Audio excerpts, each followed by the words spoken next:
बेटा last class में हम लोगों ने मोबिलिटी शुरू किया था, है ना, शुरू किया, ख़त्म भी हो गया था। अब जो आज का टॉपिक है वो है effect of temperature on resistance and resistivity. यानी कि अब तक हम लोगों ने ये चीज़ तो पढ़ ली है ना कि हमारे पास जो R है ये रेजिस्टेंस के लिए रहता है, तो बहुत लाइट हो गया शायद। R जो है हमारे पास रेजिस्टेंस के लिए रहता है और ये रो है हमारे पास रेजिस्टिविटी के लिए रहता है, राइट।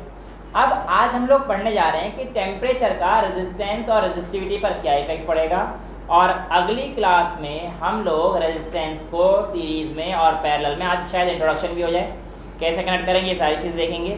और उससे अगली क्लास में पूरे टाइम वही सीरीज़ पैरेलल करते रहेंगे, क्योंकि काफ़ी सारे न्यूमेरिकल्स हम लोगों ने उसमें कवर करना है, काफ़ी सारे टाइप्स ऑफ न्यूमेरिकल्स बेसिकली हम बोलेंगे, ठीक है। So without wasting any time we are going to start with resistance पर टेम्परेचर का क्या इफेक्ट पड़ता है या रेजिस्टिविटी पर क्या इफेक्ट पड़ता है। तो सबसे पहले मैं रेजिस्टिविटी पर निकाल देता हूँ, ठीक है। देखो वैसे तो इसकी पूरी डेरिवेशन काफ़ी लंबी है, लेकिन आप लोगों के काम में तो आनी है, तो आप लोगों के काम में जो आनी है उसको आप ऐसे रख सकते हो, R T is equals to R naught 1 plus alpha into T2 minus T1 plus beta into T2 minus T1 का होल स्क्वायर एंड ये। लेकिन जो हमारे पास ये वाली वैल्यू आती है अल्फा बीटा की, इसमें क्या है पहले इस चीज़ को समझ लेते हैं। देखो बेटा यहाँ पर जो हमारे पास अल्फा और बीटा हैं ये हमारे पास टेम्परेचर कोफिशिएंट्स, क्या है, टेम्परेचर कोफिशिएंट्स, जो कि पर्टिकुलर मेटल के लिए फिक्स रहते हैं। जनरली अल्फा और बीटा दोनों की वैल्यू काफ़ी छोटी होती है, बट बीटा की वैल्यू तो बहुत ज़्यादा छोटी होती है। तो जब ये बहुत ज़्यादा छोटी हो जाती है, इस वैल्यू को और इसका स्क्वायर हो रहा है T2 माइनस T1 का, उसे मल्टीप्लाई कर रहे हैं, तो ये वैल्यू तो बेसिकली बहुत छोटी आ जाएगी, तो ये नेगलेक्ट कर देते हैं। इसीलिए हमारे पास जो नेट वैल्यू रेजिस्टेंस की आती है वो हमारे पास ऐसे आती है। RT हमारे पास होता है resistance at particular temperature at T temperature. R not हमारे पास होता है रेजिस्टेंस जो आपका बेसिकली ओरिजिन पे है, जनरली 0 डिग्री सेल्सियस पर जो आपके पास कहानी आती है उसे हम लोग R नॉट से डिटरमाइन करते हैं, ठीक है। अभी मैं R1 R2 लेकर भी सॉल्व कराऊंगा। पहले मैंने आप लोगों को अल्फा और बीटा के बारे में यहाँ पे बताया कि अल्फा और बीटा हमारे पास टेम्परेचर कोफिशिएंट्स हैं और इनकी जो वैल्यू है ये है पर डिग्री सेल्सियस। अल्फा की आपसे पूछेगा यूनिट क्या है, पर डिग्री सेल्सियस, यानी कि इनवर्स, ठीक है। टेम्परेचर कोफिशिएंट और इनकी जो यूनिट है ऐसा यूनिट क्या है, पर डिग्री सेल्सियस या पर केल्विन, ठीक है। अब हमारे पास जो वैल्यू है बेसिकली वो हमारे पास दे रखा है, ठीक है। मैं ऐसे कहता हूँ आपके पास दो कहानी दे रखी है, मैं आपको पहले जो बुक में मेरे को दे रखा है वो हमें दे रखा है इन टर्म्स ऑफ रेजिस्टिविटी, पहले कि रेजिस्टिविटी कैसे चेंज होती है, ठीक है। तो कुछ भी नहीं करना आप लोगों ने, जो यहाँ पे इक्वेशन है मेरे पास ये वाली, इस इक्वेशन में मैं T2 माइनस T1 की जगह T माइनस T0 लिख रहा हूँ। तो T माइनस T0 क्यों लिखा है, क्योंकि T टेम्परेचर के लिए और T0 0 मतलब R नॉट वाले, ठीक है। सो फॉर रेजिस्टिविटी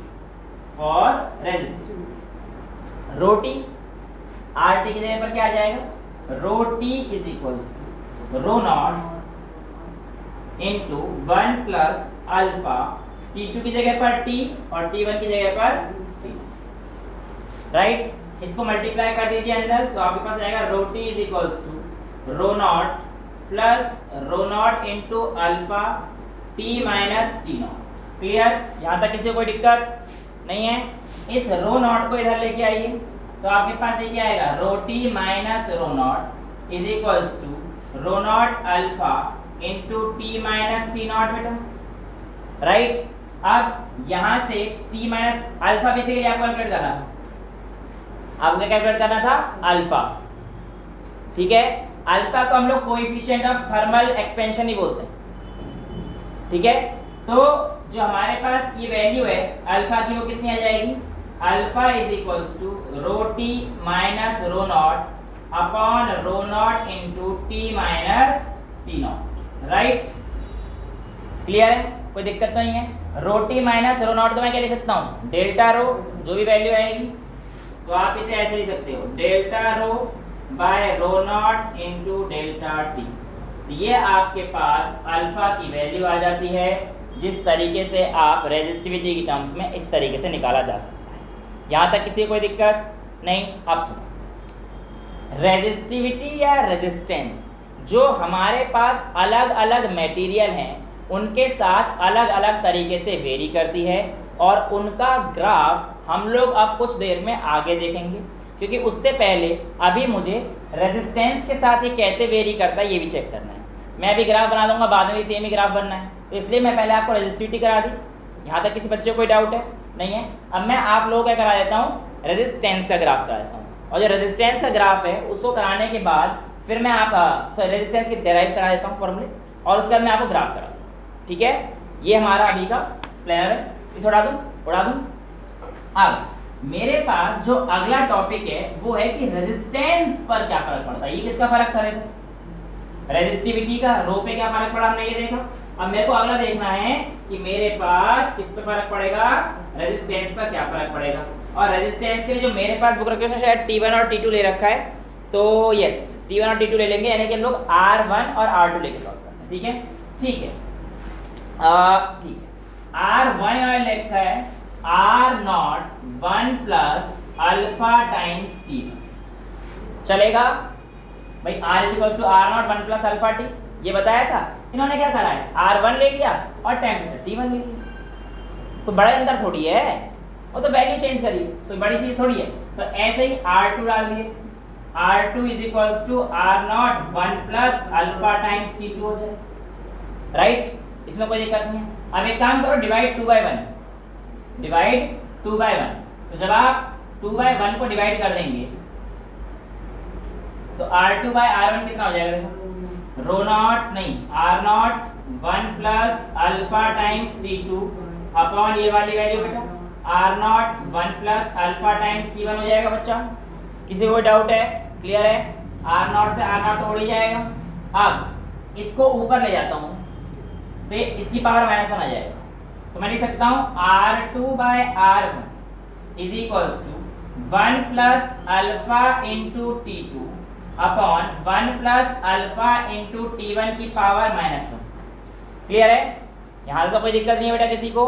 अब आप सभी ने बाइनोमियल एक्सपेंशन पढ़ी है, बाइनोमियल थ्योरम पढ़ी है, और जब बाइनोमियल थ्योरम है अगर नहीं पढ़ी है, जिन बच्चों की मुंडी हिल रही हैं, उसमें ये जो पावर होती है बेटा ये इधर आकर मल्टीप्लाई हो जाती है, ठीक है, और ये पावर यहाँ से खत्म हो जाएगी। तो कुल मिला के अगर मैं इसे बाइनोमियल एक्सपेंशन करूंगा तो हमारे पास R2/R1 is equals to 1 plus alpha times T2 upon 1, ये माइनस इधर आ जाएगा, मल्टीप्लाई आ जाएगा, minus alpha into T1। Clear? कोई दिक्कत तो नहीं? जिनको बाइनोमियल नहीं आती तो समझ में आ गया क्या किया है? ठीक है बच्चे, चलिए अब हम लोग यहाँ पर आते हैं। तो देखो मल्टीप्लाई करता हूँ, मेरी बात ध्यान सुनना। मैंने अभी अभी आपको बताया कि अल्फा की वैल्यू बहुत ही छोटी होती है, अल्फा की वैल्यू बहुत ही छोटी होती है। वैसे अगर मैं बात करूं आपको तो ये मेटल्स के लिए 0.00 मतलब वैसे पॉजिटिव रहती है। फॉर एनी मेटल अल्फा की वैल्यू क्या रहेगी? पॉजिटिव, और 0.00001 इतनी रहती है, यानी कि अल्फा की वैल्यू किसी मेटल के लिए कितनी रहेगी? 0. इतनी रहती है, तो बहुत छोटी वैल्यू है ना, तो बहुत छोटी वैल्यू, समझ में आ रहा है? तो अगर इतनी छोटी वैल्यू को एक और छोटी वैल्यू से मल्टीप्लाई करूंगा तो वो तो बहुत छोटी हो जाएगी यार। अल्फा की अल्फा में मल्टीप्लाई करूंगा तो बहुत छोटा टर्म आएगा, कहने का मतलब ये है। और उसमें नेगेट कर सकता हूँ। यहाँ पर मैं ये करूँगा कि R2/R1 को अगर मैं लिखता हूँ तो यहाँ पर देखिए बेटा 1 की 1 में मल्टीप्लाई कर दूँ तो मेरे पास क्या आएगा? 1 की अल्फा T में मल्टीप्लाई करूँ तो minus alpha of T1, alpha T2 की 1 में मल्टीप्लाई करूँगा तो प्लस अल्फा T2, और alpha T2 into alpha T1 करूँगा तो alpha into alpha alpha square आ जाएगा, तो बहुत छोटा हो जाएगा, इसलिए मैंने इसे नेगेट कर दिया, उसमें नहीं लिखा। क्लियर है? कोई डाउट तो नहीं? यहाँ तक ये सारी कहानी क्लियर हो गई। अब इसमें से मैं प्लस अल्फा कॉमन ले लेता हूँ तो मेरे पास यहाँ पर आ जाएगा बेटा R2/R1 is equals to 1 plus alpha T2 minus T1, क्योंकि T1 के पीछे माइनस है तो आ जाएगा हमारे पास T2 माइनस T1, राइट। यहाँ तक किसी को कोई दिक्कत नहीं है। अब बेसिकली अगर मैं चाहूँ तो R1 की इधर मल्टीप्लाई कर देता हूँ, R1 की इधर मल्टीप्लाई कर देता हूँ तो यहाँ पे आ जाएगा R2 is equals to R1 plus R1 alpha into T2 minus T1, ये आ जाएगा R2 minus R1 is equals to R1 alpha T2 minus T1। किसी को कोई प्रॉब्लम आ रही है?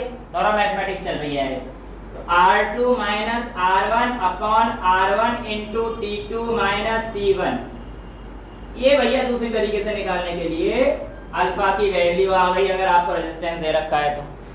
ठीक है, किसी का कॉल वाला है तो बता देना, आने की संभावनाएं रहती हैं। चलो ये कहानी क्लियर है, यहाँ तक तो कोई दिक्कत नहीं है, हो जाएगा, प्रॉब्लम तो नहीं है यहाँ तक कोई। ठीक है, अब मैंने आपको बोला कि एक और है बेटा जहाँ पे आपके पास एक तो इस तरीके से वेरी करेगा, एक और जो है हम लोग यहाँ से यूज़ कर सकते हैं, एक और तरीके से जैसे वेरी कर सकता है वो ये है, इसी क्वेश्चन को उठा रहा हूँ, R2 by R1 is equals to, basically कि डायरेक्ट कर दूँ, देखो इसी क्वेश्चन का यूज़ कर रहा हूँ और मल्टीप्लाई कर दूँ, तो R2 की 1 में मल्टीप्लाई करूँगा तो क्या आएगा R2 और alpha into R2 T1, right. तो R2 plus alpha R2 T1 is equals to, इसकी इधर मल्टीप्लाई करूँगा तो ये आएगा R1 plus alpha R1 T2। किसी को कोई दिक्कत है?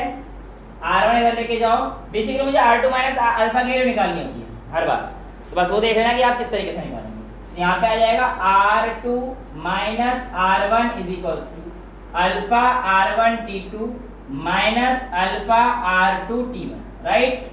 किसी को कोई डाउट? अब यहाँ से मैं अल्फा कॉमन ले लूँ, अल्फा कॉमन लिया जा सकता है ना, यस। तो यहाँ से मेरे पास बचेगा R2 minus R1 is equals to, alpha मैंने कॉमन ले लिया R1 T2 minus R2 T2, alpha निकालना तो इस पूरी टर्म को नीचे निकाल दो, तो alpha is equals to R2 minus R1 upon R1 T2 minus R2 T2। तो भैया टेम्परेचर दे रखा होगा T1 T2 की टर्म्स में, तो ऐसे निकाल देना, ठीक है, यहाँ तो कोई दिक्कत नहीं है। तो ये आप लोगों के पास छोटी मोटी वैल्यू रहती हैं जो आप लोगों से निकालने के लिए कहते हैं कि अल्फा कैसे वेरी करेगा टेम्परेचर के साथ, रेजिस्टेंस दिया होगा, दो टेम्परेचर दिए रहे होंगे, डायरेक्ट फॉर्मूला लगाना है और आपको आंसर निकालना है। तो इस तरीके से जो आपका रेजिस्टेंस है वो टेम्परेचर पर डिपेंड करता है। और एक हमारे पास डायरेक्ट दे रखा है, तुम समझ ही गए होंगे, RT is equals to R0 1 plus alpha T, ये फॉर्मूला होता है। अब इसमें अल्फा निकालना है तो क्या करेंगे, मल्टीप्लाई कर दो, वैसे मैंने करके दिखा दिया, फिर दोबारा कर देता हूँ, रेजिस्टिविटी में करके दिखा दिया, यहाँ नहीं करा तो समझ जाओ ना। RT is equals to R0 plus R0 alpha T, ये माइनस में हो जाएगा, तो RT minus R0 upon R0 into T is equals to alpha, एक ये वाली वैल्यू आती है। ये RT और R0 अब आपको पता है कि R0 जो है वो 0 डिग्री सेल्सियस पे और T मतलब हमारे पास किसी स्पेसिफाइड टेम्परेचर। क्लियर है? यहाँ तक किसी बच्चे को कोई डाउट नहीं है? अब मैं जिस ग्राफ की बात कर रहा था उस ग्राफ पर आते हैं। एक्चुअल में हमारे पास जो चीज़ें हैं वो 3 तरीके की हैं जो हमें मेजरली पढ़नी है, और चलो 4 तरीके की पढ़ा देंगे, सुपर कंडक्टर की पढ़ा देंगे, तो वो चीज़ हम लोग आज देखते हैं। ठीक है, मैं इसको मिटा दूँ, कोई दिक्कत तो नहीं है? ओके, क्या बेटा उड़ा दिया, आप तो पहले बताया था, मगर वाला मिटा देता। चलो, अब हमारे पास जो टॉपिक है वो है कि इसका ग्राफ कैसे बनता है। बेसिकली रेजिस्टिविटी हो या रेजिस्टेंस हो, दोनों का ग्राफ टेम्परेचर के साथ ऑलमोस्ट सेम तरीके से वेरी करता है। यानी कि मेरे पास अगर रेजिस्टेंस है तो इधर रेजिस्टिविटी भी रहेगी, यानी कि जो मेरा वाई एक्सिस है उस पर ऐसी रहेगी, और इधर मेरे पास क्या आ रहा है बेटा, टेम्परेचर। मेरे क्या बेटा कोई डाउट है?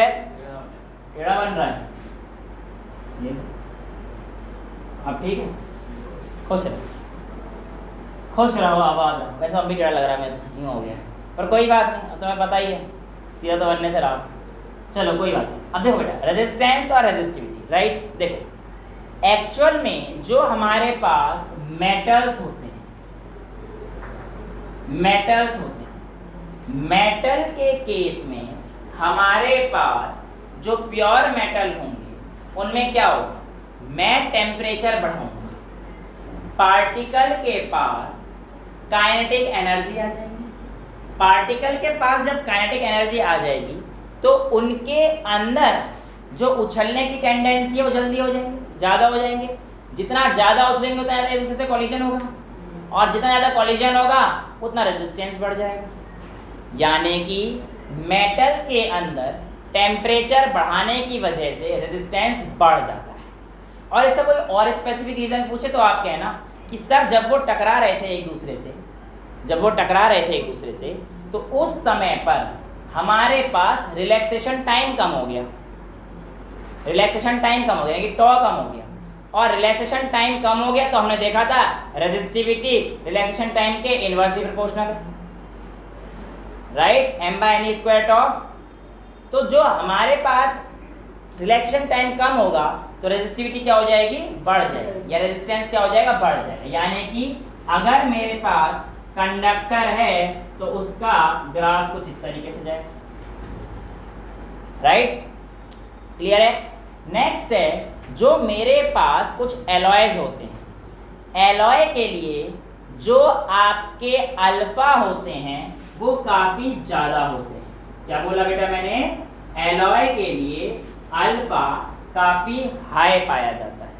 और जनरली टेम्परेचर नॉर्मल लेवल तक अगर बढ़ता है तो इन पर कोई ज़्यादा इफेक्ट नहीं पड़ता, जैसे कि आपके नाइक्रोम के हो गए, कॉन्स्टेंटिन के हो गए, ये सारे एलॉयज हैं।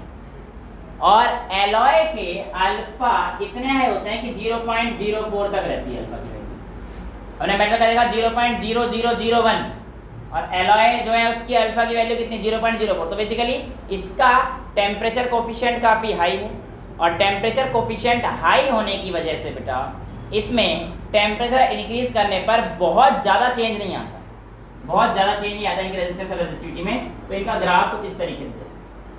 तो ये वाली जो वैल्यू है किसके लिए, हमारे पास मेटल्स के लिए, और ये वाला जो है हमारे पास किसके लिए हो गया बेटा, हमारे पास एलॉयज के लिए। अब जो हमारे पास जनरली इंसुलेटर्स होते हैं, या मोर स्पेसिफिकली सेमीकंडक्टर्स, किन की बात करेंगे, सेमीकंडक्टर। एक्चुअल में मैंने आपको पहले ही बोल रखा है कि सेमीकंडक्टर हम लोग फिजिक्स के लास्ट चैप्टर में जब जाएंगे तब डिटेल में पढ़ेंगे, लेकिन इसका ग्राफ आप लोगों के पेपर में पूछा जाता है कि कार्बन का ग्राफ बताओ, सिलिकॉन का ग्राफ बताओ, कैसा जाएगा, इस चैप्टर से पूछा जा सकता है। तो आपको पता रहना चाहिए, इसलिए मैं भी ग्राफ बता देता हूँ। रीजन आर डिपेंडेंट जो रहेगा हम लोग 14 में यही करेंगे। जो सेमीकंडक्टर होते हैं या इंसुलेटर होते हैं, इनका टेम्परेचर बढ़ाने पर जो कंडक्टिविटी है वो बढ़ जाती है ना। तो इसीलिए इनका ग्राफ कुछ इस तरीके से, यानी कि रेजिस्टिविटी कम हो जाती है। एक्चुअल में ये वाला ग्राफ हमारे पास किसके लिए है, सेमीकंडक्टर से। अगर मैं बात बोलूँ इलेक्ट्रोलाइट के लिए तो भी बात सही है। इलेक्ट्रोलाइट में क्यों ऐसा होता है, आइए देखते हैं। देखो बेटा, मैंने आप लोगों को अब तक मेटल्स में बताया कि जो हमारे पास चार्ज कैरियर थे वो इलेक्ट्रॉन थे, लेकिन इलेक्ट्रोलाइट में जो हमारे चार्ज कैरियर होते हैं वो हमारे पास आयंस होते हैं। और हमारे पास जब आयंस रहते हैं किसी भी सॉल्यूशन में बेटा चार्ज को कंडक्ट करने के लिए, तो होगा क्या, टेम्परेचर के बढ़ने पर विस्कोसिटी कम हो जाती है, यानी कि जो मूवमेंट है वो पार्टिकल के लिए आसान हो जाएगा।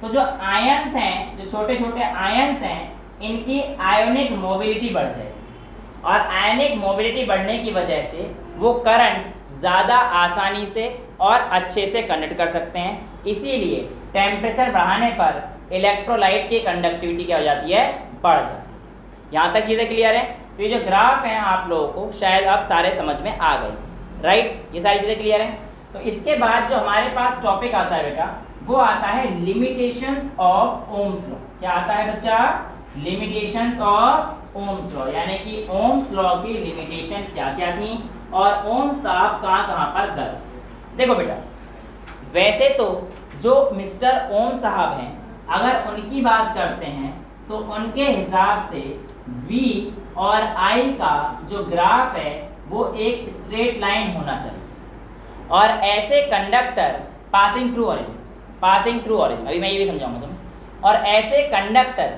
जो सभी मापदंडों पर खरे उतरते हैं और ओम की सारी बात मानते हैं, ऐसे कंडक्टर को हम लोग ओमिक कंडक्टर बोलते हैं। क्या बोलते हैं बेटा? ओमिक कंडक्टर्स बोलते हैं।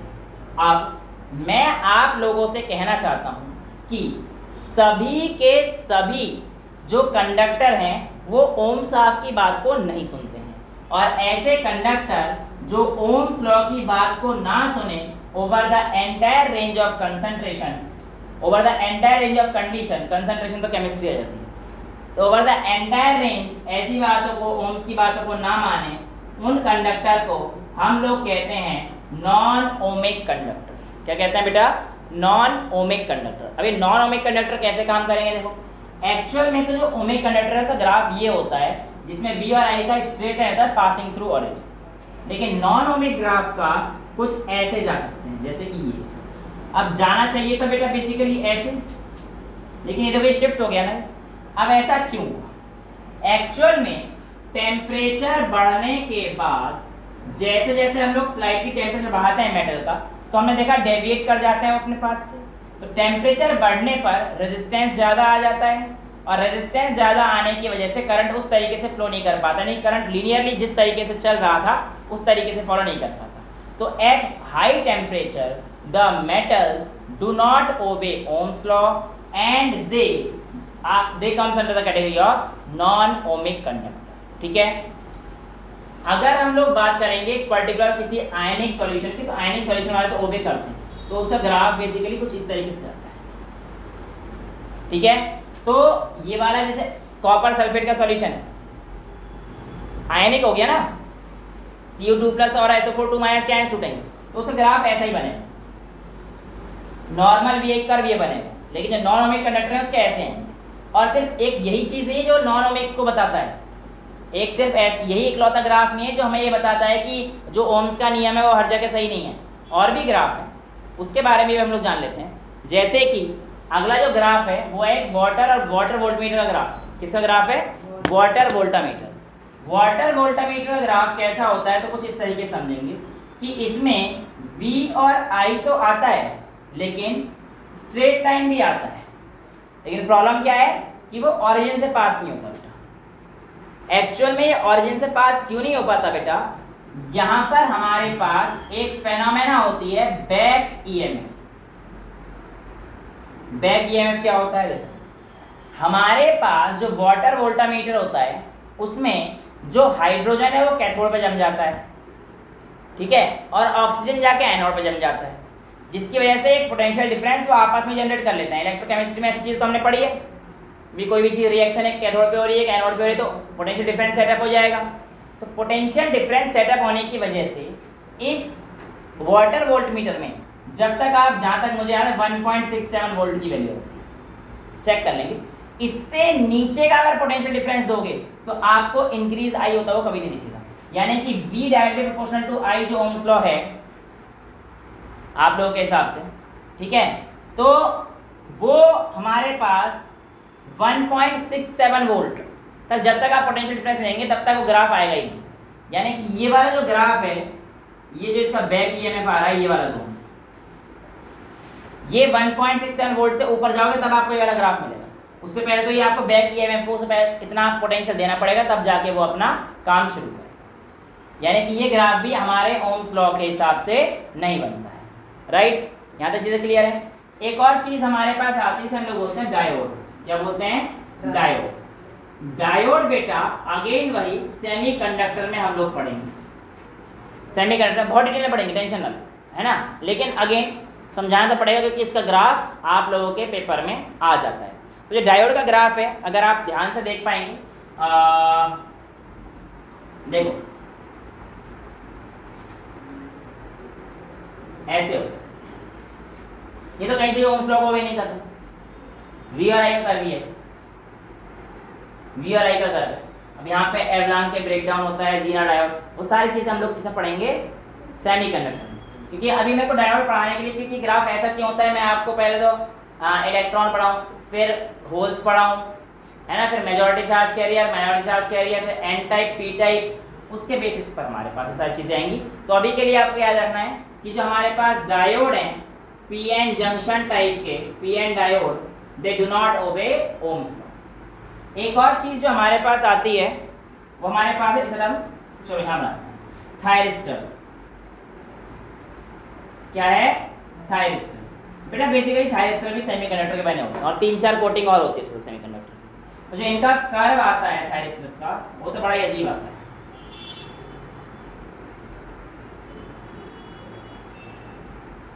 ऐसे अजीब सा कर्व आता है इसका, है ना? किताबों में देख लेना, मेरी किताब में ज़्यादा मुझे याद है, इसमें नहीं, पर ऐसा ही आता है। समझ जाओ पहले कहानी का समझाना चाह रहा हूँ। ये कहना चाहता है कि जो हमारे पास देखो टेम्परेचर है और रेजिस्टेंस है ना। अब सॉरी, चलो ये आपके पास V और I का ग्राफ है ना, इधर V ऐसे, ठीक है।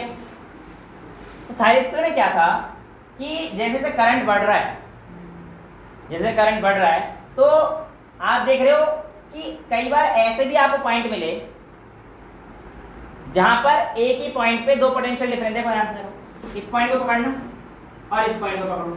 यहाँ पर करंट की वैल्यू क्या है? सेम है ना, और पोटेंशियल डिफरेंस अलग अलग। तो अलग अलग पोटेंशियल डिफरेंस से सेम करंट मिल रहा है, वैल्यू डिक्रीज भी हो रही है, नेगेटिव में जा रही है। तो ये सारे वो ग्राफ होते हैं जो ओम्स लॉ को ओबे नहीं करते। तो इसका एग्जांपल क्या है? थायरिस्टर्स। बाकी इसका डिटेल एक्सप्लेनेशन बड़ी क्लासेस में आता है, इतना काम का नहीं है, बस अगर आ जाए कि इनमें से कौन सा वो ओबे नहीं करेगा तो वो आपको पता है। और मोर ओवर यहाँ पर देखो, ये जोन तो ऐसा है कि करंट के बढ़ने के साथ साथ देखो जैसे जैसे करंट घट रहा है, करंट घट रहा है तो पोटेंशियल डिफरेंस क्या हो रहा है? इंक्रीज हो रहा है, उल्टा शो कर रहा है। वी आई डायरेक्ट प्रोपोर्शनल हुआ करते थे, देखो ना ध्यान से, ए और बी का जोन देखो, ये ऐसे ऊपर चढ़ता हुआ कर, और करंट इधर से आए तो इधर जाकर घट ही रहा है ना, और करंट के घटने पर वी बढ़ रहा है। ये तो ओम्स का बिल्कुल उल्टा हो गया, I directly proportional to V था, मेन नहीं है, वी बाय आर आता है, 1/r होता है वो जो कांस्टेंट आता है, प्रोपोर्शनलिटी कांस्टेंट। हम लोग v r लिख तो देते हैं, पर वो थोड़ा सा स्टेटमेंट में प्रॉब्लम रहती है। यहाँ तक चीज़ें क्लियर है? तो ये क्या थी सारी हमारे पास लिमिटेशंस ऑफ ओम्स लॉ, यानी कि ओम्स के नियम में क्या क्या दिक्कतें थी, क्या क्या अड़चने थी, ये सारी चीज़ें थी। यहाँ तक किसी बच्चे को कोई डाउट है? नहीं है? तो ये सारी चीज़ें हमारे पास आती हैं। एक दो न्यूमेरिकल करना चाहोगे सिंपल से? तो एक न्यूमेरिकल बहुत सिंपल सा है, जो फॉर्मूले कराए उसके बेसिस पर ये है कि ताकि आप लोगों की प्रैक्टिस हो जाए, वो उस हिसाब से न्यूमेरिकल है। अभी कोई इतना हाई फाई न्यूमेरिकल आज की क्लास में हमारे लिए नहीं है। हाँ, अगली क्लासेस में बहुत अच्छे अच्छे रेजिस्टेंस के न्यूमेरिकल्स आप लोगों को मिलेंगे, ठीक है। एक क्वेश्चन है, a copper coil has resistance of 20 ohm at कितना डिग्री सेल्सियस दे रखा है? 0 डिग्री सेल्सियस, राइट। और आई कह रहा है and a resistance of 26.4 ohm, 26.4 ohm at 80 degree Celsius. Find the temperature coefficient of copper. देखो कॉपर का ग्राफ याद रखना, कॉपर ग्राफ पूछ लेते हैं। ये वाला मेटल का ग्राफ जो वही तो कॉपर ग्राफ हो, ठीक है। तो ये कॉपर ग्राफ सेमीकंडक्टर का है, तो अपने आप याद रखना एलॉय का एस, ये अपने आप बेहतरीन तरीके से याद रखना। तो ये बोलता है फाइंड अल्फा फॉर कॉपर। तो बताइए इसमें कौन सा फॉर्मूला लगाएंगे? अल्फा निकालना है। हाँ, कौन सा?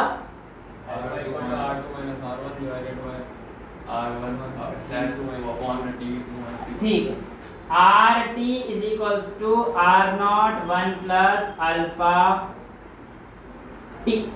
बेटा बेसिकली जब हमारे पास इसमें होता है तो अल्फा टी लिख सकते हैं, क्यों? वैसे तो हमारे पास फॉर्मूला होता है अल्फा डेल्टा टी, पर T2 माइनस T1 जब 0 डिग्री सेल्सियस देंगे तो 80 माइनस चल जाएगा, ठीक है। इसे कैसे चलेगा? बस कब? जब आपके पास यानी कि आर नॉट वाली वैल्यू है। मैंने बताया था ना कि आर नॉट की जो वैल्यू है, बस मेरे को ये न्यूमेरिकल कराने का मतलब ये था कि मैं आपको आर नॉट का फर्क बता सकूं, ठीक है। जब आर नॉट होता है तो आपको T2 माइनस T1 लिखने की जरूरत नहीं है बेटा, ठीक है। वहाँ पे आप डायरेक्ट यूज कर सकते। सब कुछ दे रखा है मेरे हिसाब से, आर टी दे रखा है, आर नॉट दे रखा है 20, अल्फा की वैल्यू आपको निकालनी है, टी की वैल्यू डायरेक्ट आप 80 ला सकते। एक्चुअल में T2 माइनस T1 जो हमारे पास वैल्यू है वो हमें किसमें याद रखना? सारी चीज़ें इसमें आएंगी, तो इसलिए आप डायरेक्ट इसे डाल सकते हैं। क्यों? कि देखो आपको इसे भी चेंज करना पड़ेगा, इसे भी चेंज करना पड़ेगा, चेंज करके सेम आता है। चेंज टेम्परेचर में सेम आता है, डिग्री सेल्सियस में। और क्या, जैसे कि मैं कहूँ 30 डिग्री सेल्सियस और 50 डिग्री सेल्सियस। सर हमें सिखाया था केल्विन में सारी चीजें, बेटा मना नहीं कर रहा, ऐसा यूनिट केल्विन है, बट चेंज आएगा सेम आएगा। देखो इन दोनों का चेंज कितना आया, 20 आया चेंज। अच्छा इसको डिग्री से केल्विन में कन्वर्ट करो तो कितना आ गया, 303 केल्विन। इसको करेंगे तो 323। चेंज कितना आएगा अब भी 20। तो चेंज हमेशा सेम आता है, चेंज केस में बच जाओगे, क्योंकि यहाँ पे हमारे पास T2 - T1 किया है हमने, तो बेसिकली इसको भी केल्विन में कन्वर्ट किया होगा, इसको भी कन्वर्ट किया होगा, तो हमारे पास सीधा आंसर आ जाएगा।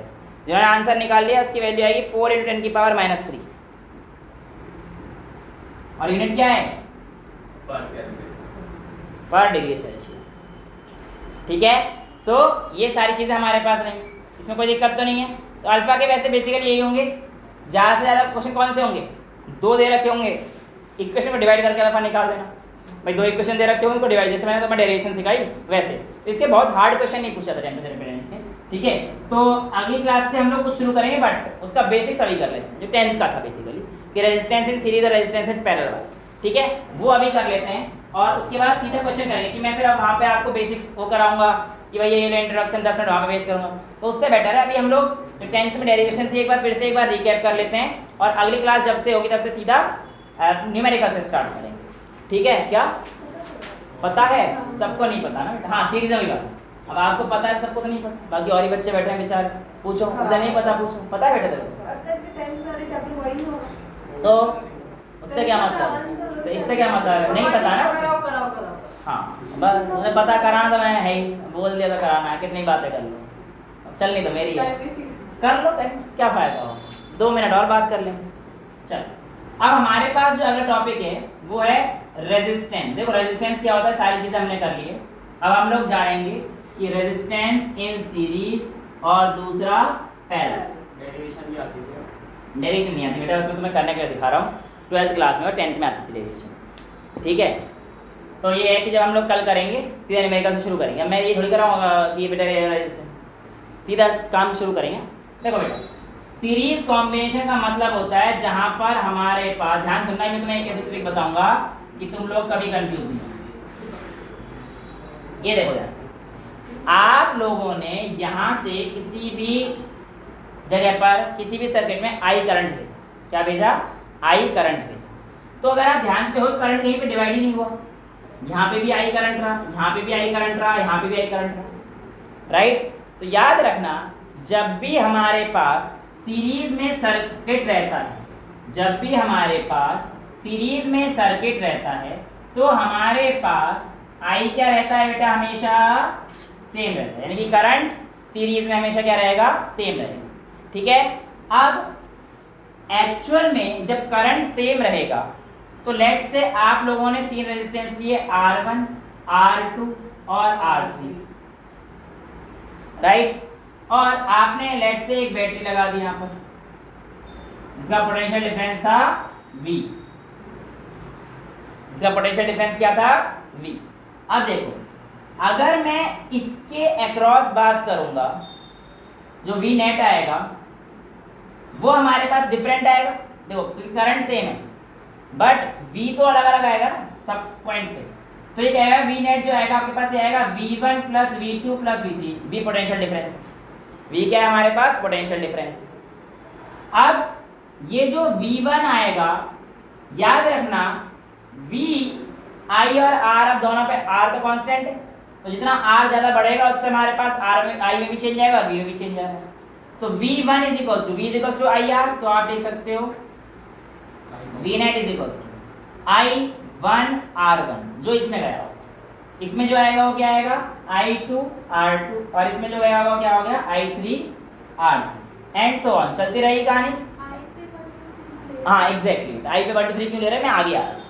तो यहाँ पर V net को ही मैं खोल दूंगा, तो मैं लिख दूंगा I net × R net = क्या I1 I2 I3 अलग अलग है किसी के, नहीं, सब में तो I है, तो आप लिखो I। क्या I net में कोई अंतर है जो पीछे से करंट आ रहा है, नहीं, ये भी I, तो इसे भी लिख दो I। ठीक है बेटा, वो बताने के लिए लिखा है कि लिखना तो ये है, बट हमें यहाँ पे पता है कि सीरीज में सेम रहता है, इसलिए लिखा है, आपको समझ में आएगा कैसे, ताकि मैं एक स्टेप चल रहा हूँ। मैं तो लिख दूंगा मेरे लिए क्या है, अगले स्टेप डायरेक्ट लिख देंगे, ठीक है। तो I R net is equals to I R one plus I R two plus I R three, ठीक है। यहां से आई कॉमन ले लेना, तो आई से आई कट जाए, I R net is equals to I common ले लिया, R1 plus R2 plus R3 हो गया, इससे ये कट गया, इसीलिए जो R नेट होता है वो हमारे पास क्या रहता है, R1 plus R2 plus R3। यानी कि इन सीरीज, जब भी हमारे पास सीरीज में चीज़ें रहती हैं तो हमारा जो रेजिस्टेंस होता है ये बढ़ जाता है, और इंडिविजुअल रेजिस्टेंस, जो नेट रेजिस्टेंस आता है वो इंडिविजुअल रेजिस्टेंस से हमेशा ज़्यादा ही आएगा, एक इंडिविजुअल रेजिस्टेंस से ज़्यादा, क्योंकि ओवरऑल ऐड करके आना है, सिंपली ऐड करके। तो इसीलिए हमारे पास सीरीज में लगाने पर रेजिस्टेंस क्या हो जाता है, बढ़ जाता है, ठीक है। यहाँ तक चीज़ें क्लियर हैं। अब आते हैं पैरेलल। बेटा देखो, पैरेलल में कोई भी चीज़ है या नहीं है, इस बात का पहचान आप लोगों को करने के लिए मैं आप लोगों को एक ट्रिक देता हूँ। ट्रिक ये है कि अगर कोई बैटरी दी है तो बहुत बढ़िया, और ना दे रखी है, नॉर्मल सर्किट दे दी, तो आप अपनी मर्जी से एक बैटरी मान लें कि चलो भाई इसे बैटरी तो लगाई, और उस बैटरी के पॉजिटिव टर्मिनल से करंट को भेज। ऑब्वियसली बात है, पॉजिटिव टर्मिनल से करंट जाता है, इसमें कोई बड़ी चीज़ तो है। पॉजिटिव टर्मिनल से करंट जाएगा तो करंट यहाँ तक तो आई जा रहा था, लेकिन यहाँ पे ब्रांचेस खुल गई, और जहाँ पे भी करंट डिवाइड होगा समझ लेना वो चीज़ किसमें हमारी पैरेलल होगी। जहाँ पर भी करंट डिवाइड होगा वो चीज़ हमारी किसमें है, पैरेलल। तो यहाँ पे करंट डिवाइड होगा तो हो गया I1, यहाँ पे करंट डिवाइड हो गया तो हो गया I2, और लेट से ये करंट हो गया I3। लेकिन याद रखें, जितना करंट बैटरी से निकला है उतना ही करंट आप लोगों के पास आकर बैटरी में वापस जुड़ जाए। यानी कि अगर इससे I करंट निकला है तो यहाँ पर I आएगा। कैसे देखो, यहाँ से इस जंक्शन पे देखो, ये वाला जंक्शन है, यहाँ पे I1 plus I2 plus I3 आ गए, और इस सब का सम किसके इक्वल था, I के। इसलिए इस सर्किट में जो भी करंट जाएगा वो कितना होगा, I आ गया, और देखो वापस से I आ गया। एरो का विशेष ध्यान रखें सर्किट डायग्राम बनाते समय, क्लास 10th में तो ये चीज़ें रहती हैं, 12th में तो ये चीज़ें नहीं है, ठीक है। अब याद रखिएगा, in parallel series, in parallel circuit लिख देते हैं, in parallel circuit potential difference same रहता है। पोटेंशियल डिफरेंस सेम, करंट तो चेंज हो गया, करंट तो चेंज हो गया, लेकिन पोटेंशियल डिफरेंस क्या रहता है, बराबर रहता है। तो यहाँ पर जो नेट करंट की वैल्यू है ये हमारे पास आएगी I1 plus I2 plus I3 करके दिखाया मैंने, और ओम्स लॉ की स्टेटमेंट के हिसाब से ये रहता है, तो I is equals to V by R बन जाएगा। I नेट को मैं लिख सकता हूँ V नेट अपॉन में R इज इक्वल्स टू, यहाँ पे V1 by R1 plus V2 by R2 plus V3 by R3, same पिछली बार की तरह। लेकिन सर्किट कैसा है हमारे पास, पैरेलल वाला। पैरेलल में क्या सेम रहता है, V सेम रहता है, तो V1 V2 V3 और V नेट सब सेम है, तो ये कट ही जाएगा, यहाँ से V कॉमन ले लूंगा तो 1, तो मैं इसे लिख रहा हूँ सीधा 1 upon R is equals 1 by R1 plus 1 by R2 plus 1 by R3। यानी कि जो पैरेलल में सर्किट लगाते हैं उसकी वजह से रेजिस्टेंस 1 अपॉन में आ जाता है, 1 अपॉन में आ जाता है। जैसे अगर 2 सर्किट का होता तो 1 upon R is equals to 1 upon R1 plus 1 upon R2,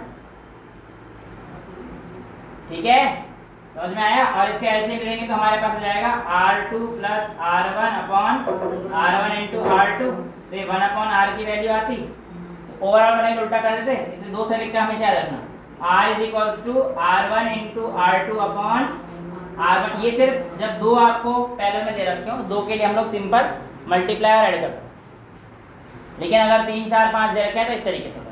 और बाकी कैसे करेंगे वो तो जब हम लोग न्यूमेरिकल्स करेंगे इसके और सीख सकते हैं। तो इसका मतलब ये हुआ कि जो इंडिविजुअल रेजिस्टेंस होता है उसकी वैल्यू नेट रेजिस्टेंस से ज़्यादा होती है, लेकिन नेट रेजिस्टेंस अगर हम पैरेलल लगाएंगे तो वैल्यू क्या आती है उसकी कम। यहाँ पर देखो नेट की वैल्यू इंडिविजुअल से ज़्यादा थी, लेकिन यहाँ पर क्या है, नेट की वैल्यू इंडिविजुअल से कम कि 1 अपॉन, ठीक है। तो ये चीज़ हमारे पास आपकी रेजिस्टेंस इन सीरीज और पैरेलल होती है, ठीक है। तो आज की क्लास के लिए इतना ही रखते हैं। That's all for today, thank you so much.